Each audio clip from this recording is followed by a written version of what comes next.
بسم اللہ الرحمن الرحیم۔ محترم ناظرین، جو شخص بھی یہ سورت ایک بار پڑھ لے گا، اگر وہ اللہ سبحانہ تعالیٰ سے 900 کروڑ بھی مانگے تو اللہ سبحانہ تعالیٰ دے گا۔ پیارے ناظرین، آج جو وظیفہ میں آپ لوگوں کے لیے لے کر حاضر ہوئی ہوں، یہ بہت ہی طاقتور اور مجرب وظیفہ ہے۔ یہ وظیفہ پڑھتے ہی قسمت کے اگر بند تالے نہ کھل جائیں تو پھر جو مرضی آپ مجھے کہنا، آپ کی تقدیر ایسی بدلے گی کہ دنیا دیکھتی رہ جائے گی۔ جو بھائی بہن چاہتے ہیں کہ فوری طور پر ان کی زندگی کے حالات بہتر ہو جائیں، وہ ایک بار میرے کہنے پر یہ وظیفہ ضرور پڑھ لیں، پھر خود اپنی آنکھوں سے غیبی مدد کے نظارے دکھیں گے، غیبی مدد کو آتے ہوئے دیکھیے گا۔ اس وظیفے کو کرنے کے بعد آپ کی مالی مشکلات، جو پریشانیاں ہیں رزق اور دولت کو لے کر، اور اگر سالوں سال سے آپ بے روزگار ہیں اور رزق کی تنگی کی وجہ سے آپ بہت زیادہ پریشان ہیں، تو آپ نے اللہ سبحانہ تعالیٰ کے ذات پر یقین کرتے ہوئے یہ وظیفہ پڑھنا ہے، کیونکہ جب آپ اس یقین اور بھروسے کے ساتھ یہ وظیفہ پڑھیں گے تو اللہ سبحانہ تعالیٰ بھی آپ کو بے تحاشا رزق اور دولت عطا کرے گا اور آپ کی پریشانی کو دور کر دے گا انشاءاللہ تعالیٰ۔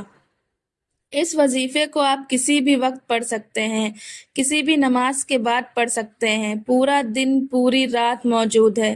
جس کو جب جہاں جیسے وقت ملتا ہے یہ وظیفہ لازمی پڑھ لینا۔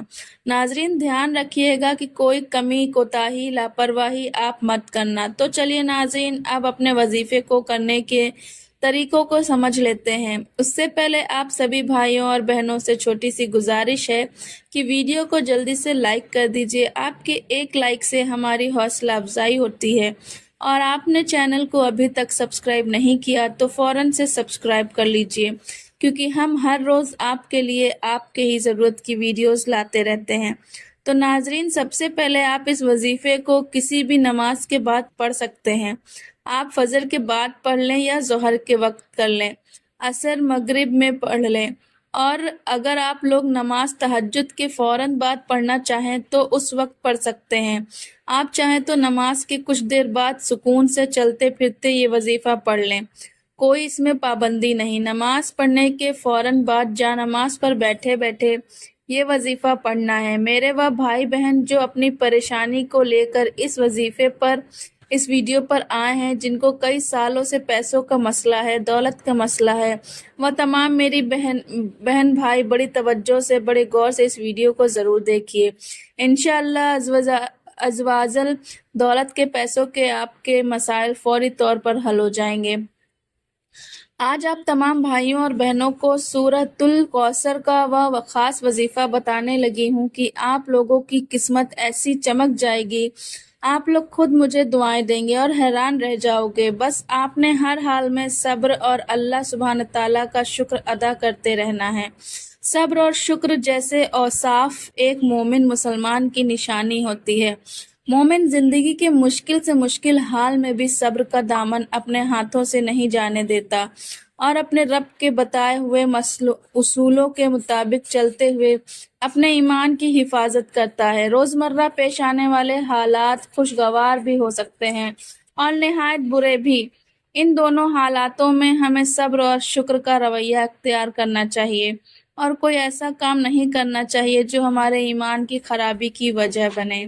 ناظرین، صبر کی لغوی معنی رکنا اور برداشت کرنے کے ہیں، اور اس کا مفہوم یہی ہے کہ اگر کبھی کسی مسلمان پر مشکل وقت آ جائے جس میں اسے پریشانی کا سامنا کرنا پڑ جائے، تو ایسے حالت میں اسے مایوسی کا راستہ نہیں اپنانا چاہیے، بلکہ اپنے رب سے وابستہ کرتے ہوئے امید کے شمع روشن رکھنی چاہیے۔ شکر کر کے، شکر کے لغوی معنی کسی کے احسان پر اس کی تعریف کرتے ہوئے اسے دل و زبان سے قبول کرنے کی ہوتے ہیں، اور اس پر زبان سے کھلا اظہار بھی ضروری ہوتا ہے۔ اللہ تعالیٰ نے ہمیں بے شمار نعمتوں سے نوازا ہے، اس لیے سب سے مستحق ذات جس کے حضور سجدہ ریز ہو کر ہمیں شکر ادا کرنا چاہیے، وہ خدا تعالیٰ کی ذات ہے۔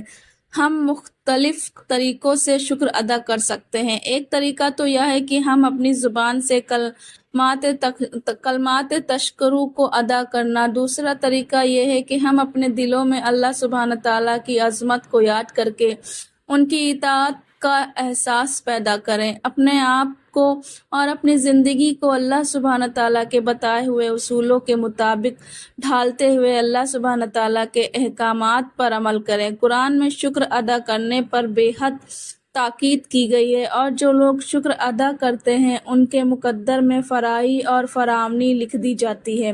ترجمہ: اگر شکر ادا کرو گے تو تمہیں اور زیادہ دیا جائے گا۔ اگر کبھی مسلمان پر دکھ تکلیف آ جائے تو اسے ثابت قدمی سے اس کا سامنا کرنا چاہیے اور ان مشکل حالات کو اپنے اوپر آزمائش سمجھ کر برداشت کرنا چاہیے، اور ذرہ برابر بھی مایوس نہیں ہونا چاہیے۔ ایسے حالات میں صرف خدا سے ہی مانگنا چاہیے اور اپنے ہاتھوں کو صرف اسی ذات کے سامنے دعا مانگنے کے اٹھانا چاہیے، کیونکہ اس ذات کے قبضہ قدرت میں دنیا اور آخرت کی تمام طاقتیں ہیں۔ جب مسلمان اس آزمائش پر پورا اترتا ہے تو اسے اس کا بہترین اجر نصیب ہوتا ہے۔ صبر و شکر کے انسان کے اجتماعی زندگی پر بھی اثرات مرتب ہوتے ہیں۔ قدموں کی تاریخ میں اچھے اور برے حالات آتے رہتے ہیں۔ ایسی قومیں جو مشکل حالات کا مقابلہ صبر اور شکر سے نہیں کر پاتی، وہ بہت جلد تباہ اور برباد ہو جاتی ہے اور ان کا نام اور نشان تک مٹ جاتا ہے۔ اس کے برعکس جو اقوام میں حوصلے اور ہمت میں برے وقت کا سامنا کرتے ہوئے محفوظ راستہ تلاش کرتے ہیں، وہ کامیاب اور کامران ہوتے ہیں، اور ان کے استقامت کا سلسلہ انہیں کامیابی کی صورت میں ملتا ہے۔ یہی وہ اقوام ہوتی ہے جس کو عالم برداری میں عزت اور آبرو کی نگاہ سے دیکھا جاتا ہے۔ ہر مسلمان کا عقیدہ ہے کہ اللہ سبحانہ تعالیٰ کی تائید اور نصرت انہی لوگوں کو حاصل ہوتی ہے جو صبر کا دامن ہاتھ سے نہیں جانے دیتے۔ ارشاد باری تعالیٰ ہے کہ بے شک اللہ سبحانہ تعالیٰ صبر کرنے والوں کے ساتھ ہے۔ اللہ سبحانہ تعالیٰ نے اپنے نبی حضرت ایوب علیہ السلام کو صبر کرنے کا حکم دیا۔ حضرت ایوب علیہ السلام نے اپنے رب کے حکم کی بازآوری کی اور اس پر انہیں اللہ سبحانہ تعالیٰ نے اپنا بہت اچھا بندہ قرار دیا۔ قرآن پاک میں ایک اور جگہ ذکر ہے کہ دنیا اور آخرت میں حقیقی کامیابی کے حقدار وہی لوگ ہیں جو صبر اختیار کریں۔ اسی لیے چاہیے کہ ہمیشہ مشکل حالات میں صبر اور تحمل کا ہمیں مظاہرہ کرنا چاہیے اور اللہ سبحانہ تعالیٰ کے مدد کے منتظر رہنا چاہیے۔ اسی میں ہمارے لیے دنیا اور آخرت کی بھلائی ہے۔ یہ بھی یقین رکھیں کہ اللہ کا کوئی کام بے مقصد نہیں ہوتا۔ اگر ہم صبر سے کام لیتے ہیں تو ہم سے خوش ہوگا اور آخر میں اچھے سے اچھا بدلہ بھی دے گا۔ حضرت عمر بن خطاب رضی اللہ عنہ فرماتے ہیں، انہوں نے اللہ کے نبی پیارے محمد رسول اللہ صلی اللہ علیہ وسلم کو یہ کہتے ہوئے سنا، اگر تم اللہ پر ویسا ہی بھروسہ کرنے لگو جیسا بھروسہ اس پر ہونا چاہیے تو وہ تمہیں اس طرح روزی دے گا جیسے چڑیوں کو روزی دیتا ہے۔ وہ صبح کو خالی پیٹ نکلتی ہے اور شام کو پیٹ بھر کر لوٹتی ہے۔ تو میرے بھائیوں اور بہنوں، آپ لوگ لازمی اس ویڈیو کو پورا مکمل ضرور دیکھیے گا۔ جو وظیفہ آپ کو بتانے لگی ہوں، اپنی زندگی میں صرف ایک بار یہ وظیفہ آپ کو پڑھنا ہے، پھر پوری زندگی آپ کو کوئی وظیفہ کرنے کی ضرورت پیش نہیں آئے گی۔ ناظرین، اگر آپ روز پڑھنا چاہتے ہو تو آپ روز بھی پڑھ سکتے ہیں، لیکن یہ وظیفہ آپ کو ایک ہی مرتبہ پڑھنا ہے۔ انشاءاللہ اللہ پاک کے حکم سے یہ وظیفہ ایک ہی بار پڑھنے سے آپ کی مالی مشکلات فوراً حل ہو جائے گی۔ کتنی بھی پیسوں کی تنگی ہو، فقیر بندہ بھی اگر اس ویڈیو کو دیکھ رہا ہے اور اس وظیفے پر عمل کرتا ہے، رات کو یہ وظیفہ پڑھ کر سو جائے تو انشاءاللہ صبح مالا مال ہو جائے گا، غیبی مدد فوراً حاصل ہوگی۔ کتنے بھی پیسوں کی ضرورت آپ کو ہو تو فوراً پیسوں کا بندوبست ہو جائے گا۔ ناظرین، یہ بہت ہی آسان اور چھوٹا سا وظیفہ ہے، کوئی مشکل وظیفہ نہیں ہے، اور پڑھنے کا تو طریقہ ہے وہ بھی آپ کو بالکل آسان طریقے سے سمجھاؤں گی۔ بس آپ نے بتائے ہوئے طریقے پر عمل کرتے ہوئے یہ وظیفہ کر لینا ہے۔ وظیفہ کرتے ہوئے اللہ سبحانہ تعالیٰ ایسا کرم فرمائے گا، ایسا معاوضہ فرمائے گا کہ آپ کی تمام مشکلات، تمام پریشانیاں انشاءاللہ ختم ہو جائیں گی۔ آج کا یہ وظیفہ سورۃ الکوثر اور اللہ پاک کے صفاتی ناموں کا یہ عمل اتنا طاقتور ترین تاثیر اور جلیل و قدر عمل ہے کہ میری زبان اس کو بیان نہیں کر سکتی۔ اس سورہ مبارک میں نبی کریم صلی اللہ علیہ وسلم کی شان بھی ہے، اس کے اندر میرے آقا کا مقام بھی ہے اور بہت زیادہ خیر کثیر بھی موجود ہے۔ جو شخص بھی اس چھوٹی سی 3 آیت والی سورت کو پڑھتا ہے، اس سے دوستی کرتا ہے، وہ مالا مال ہو جاتا ہے۔ اللہ سبحانہ تعالیٰ اس کو لاکھوں کا مالک اور کروڑ پتی بنا دیتا ہے۔ یا اتنا طاقتور ترین عمل ہے، یا ہم یہ تو نہیں کہہ سکتے کہ جو انسان پڑھے گا اور ایک رات میں کروڑوں کا مالک بن جائے گا، یہ تو جھوٹ ہے، لیکن یہ کروڑ پتی بنا دینے والا عمل ضرور ہے۔ جس انسان کو بھی ہم نے اپنی زندگی میں یہ بتایا، اللہ پاک نے اس کو مال و دولت بے حساب عطا فرمایا اور حلال عطا فرمایا، اور سب سے بڑی بات یہ کہ آپ اس عمل کے کرنے والے کی اولاد خیر والی اور فرما بردار ہوتی ہے۔ میرے بھائیوں، میری بہنوں، یہ وظیفہ ہے کہ جب آپ یہ وظیفہ کر رہے ہو تو اس کے بارے میں کسی سے ذکر مت کرنا، خاموشی سے چپ چاپ کرنا، وظیفہ پڑھ کر دیکھ لینا۔ میرے بھائیوں، میری بہنوں، اکثر آپ تمام دوستوں احباب اپنی پریشانیوں کا شکوہ کرتے ہیں، اپنے مشکل عطا کی شکایت کرتے ہیں کہ ہمارے یہاں مسئلے ہیں، ہمارے وہاں مسئلے ہیں، ہمارے یہاں بندش ہے۔ تو دوستوں، اس وظیفے کو کرنے سے جتنی آپ کی حاجتیں ہوں، جتنی آپ کی مرادیں ہوں، ان مرادوں کی حاجتیں کے لیے نیت کر لینی ہے کہ میری یہ حاجت ہے یا مراد پوری ہو جائے، پھر یہ چھوٹا سا وظیفہ پڑھ کر دیکھ لینا۔ میرے بھائیوں، میری بہنوں، یا وظیفہ ختم ہوگا، وہاں انشاءاللہ کام ہو جائے گا۔ نماز فجر، ظہر، عصر، مغرب، عشاء، کوئی بھی نماز میرے بھائیوں مسجد میں ادا کر لینا، اور میری بہنیں وہ سکون سے گھر پر نماز ادا کر لیں۔ اگر میرے بھائی کسی وجہ سے گھر پر نماز پڑھتے ہیں تو وہ بھی ان کا ایک الگ مسئلہ ہے، لیکن کوشش کریں کہ نماز اگر مسجد میں ادا کی جائے، اگر اپنے گھر میں نماز پڑھی ہے تو گھر میں نماز پڑھنے کے بعد چاہے تو جا نماز پر بیٹھے بیٹھے یا وظیفہ پڑھ لیں، چاہے تو 10-15 منٹ یا آدھا گھنٹے کے بعد سکون سے بیٹھ کر پڑھ لیں۔ میری بہنیں بھی اس وظیفے کو آپ لوگ پڑھ سکتی ہیں اور میرے بھائی بھی پڑھ سکتے ہیں، بس نماز کے بعد جا نماز پر بیٹھے بیٹھے یہ وظیفہ پڑھ لیں۔ اب اپنی حاجتوں کی نیت لازمی کیجیے، چاہے 1 حاجت ہو، چاہے 10 حاجتیں ہو۔ ناظرین، آپ کو ایک بات اور بتا دوں کہ اگر آپ اس وظیفے کے ساتھ اگر آپ دوسرے اور بھی کوئی وظیفہ پڑھ رہے ہیں تو بھی کوئی مسئلہ نہیں، جو وظیفہ آپ پڑھتے ہیں اس کے ساتھ بھی پڑھ سکتے ہیں، یعنی کہ دن میں آپ نے اگر مختلف وظائف کیے ہوئے ہیں تو اس دن آپ یا وظیفہ بھی پڑھ سکتے ہیں۔ تو اس وظیفے کو کرنے کی آپ لوگوں کو مکمل اجازت ہے۔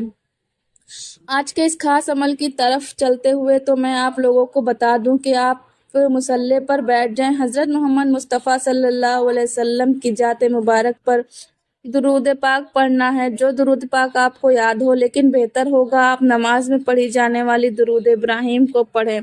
اب اپنی آنکھوں کو بند کرنا ہے اور اپنے خاص مقصد کی نیت کرنی ہے۔ آپ کا مقصد کوئی بھی ہو، کوئی بھی بڑے سے بڑا مقصد ہو، جیسے مثال کے طور پر آپ کو آپ کی ذاتی مکان چاہیے ہو، یا نیت کر لے یا میری کوئی ذاتی مکان مل جائے، اس کے لیے یہ وظیفہ پڑھ رہا ہوں یا پڑھ رہی ہوں۔ اگر آپ کو کوئی بڑی رقم چاہیے تو یہ نیت کر لے کہ مجھے کوئی بڑی رقم مل جائے، یا پھر آپ بے اولاد ہیں تو نیک صالح اولاد کے لیے نیت کر لیں۔ تو آپ لوگ اس طرح سے نیت کر سکتے ہیں۔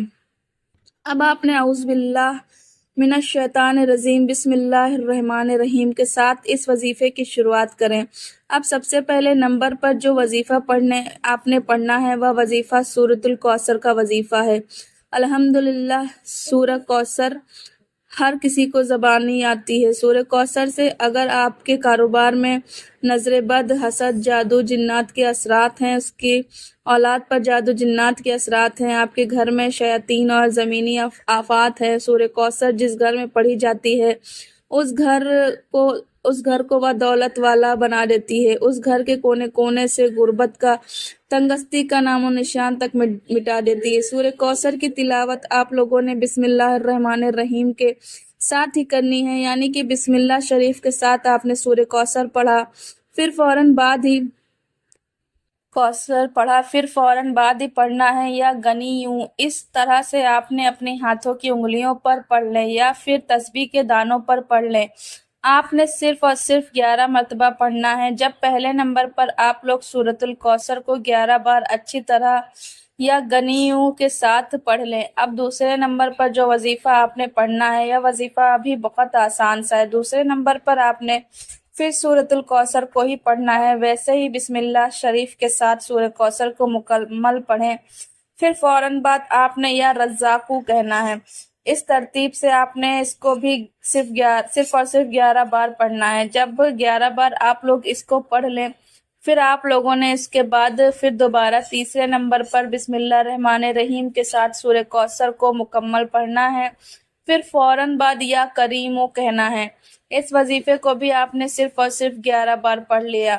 جب ان تینوں اعمالوں کو بتائے گئے ترتیب سے آپ پڑھ لیں تو اس کی 33 کی تعداد ہو جائے گی ٹوٹل۔ اس کے بعد اتنی ہی تعداد میں درود پاک پڑھ لیجئے گا جتنا آپ لوگوں نے شروع میں پڑھا تھا۔ پھر دونوں ہاتھوں کو بلند کر کے آپ لوگ اللہ پاک کی بارگاہ میں بہت عاجزی اور انکساری کے ساتھ دعا کریں گے۔ انشاءاللہ عز و جل کے عمل سے برکت